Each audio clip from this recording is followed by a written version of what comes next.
Year A, Lesson 13, Learning to Trust God. Tuesday's lesson is entitled Prince with God. Memory verse, 1 John 5:4. For whatever is born of God overcomes the world, and this is the victory that has overcome the world, our faith. Our Bible reference is found in Genesis chapter 33 verses 1 to 16. Oh, how Jacob's hip was hurting. But now that he realized he had been wrestling with God, he clung to him.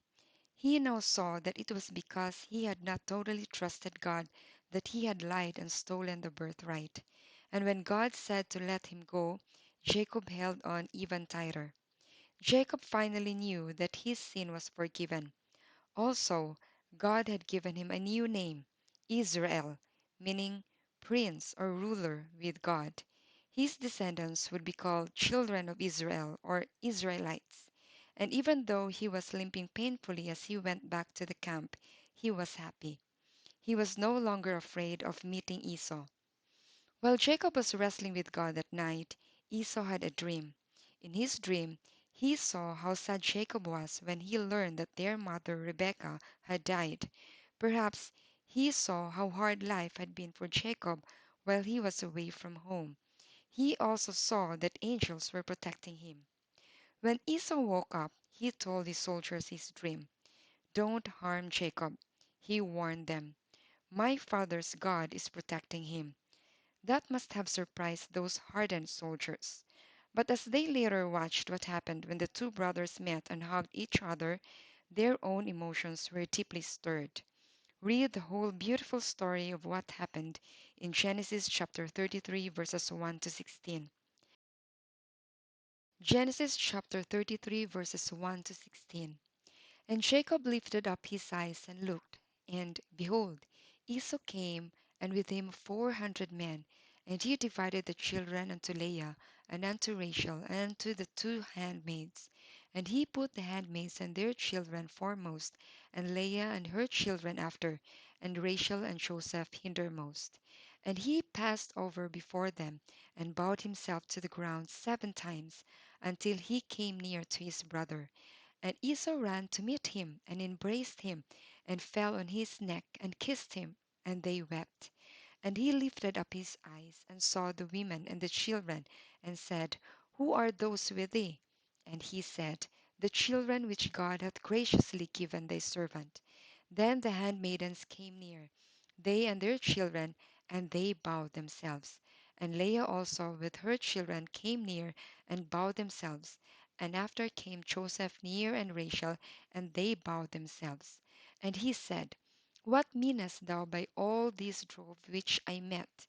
And he said, These are to find grace in the sight of my Lord.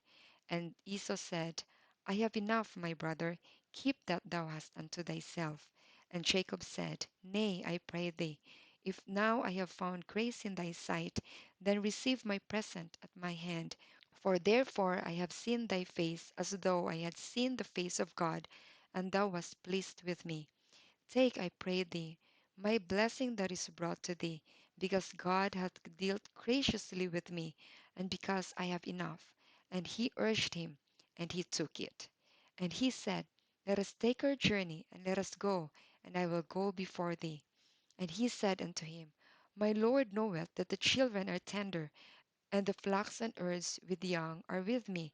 And if men should overdrive them one day, all the flock will die. Let my Lord, I pray thee, pass over before his servant, and I will lead on softly, according as the cattle that goeth before me, and the children be able to endure, until I come unto my Lord into Seir. And Esau said, Let me now leave with thee some of the folk that are with me. And he said, What needeth it? Let me find grace in the sight of my Lord. So Esau returned that day on his way unto Seir. Let's apply it.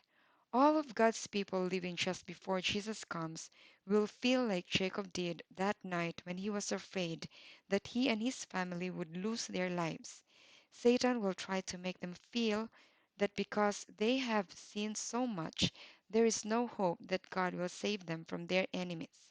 It is called the time of Jacob's trouble.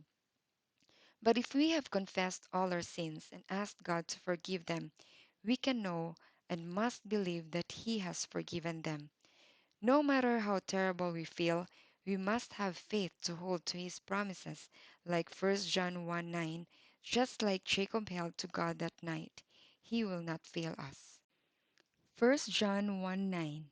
If we confess our sins, He is faithful and just to forgive us our sins and to cleanse us from all unrighteousness.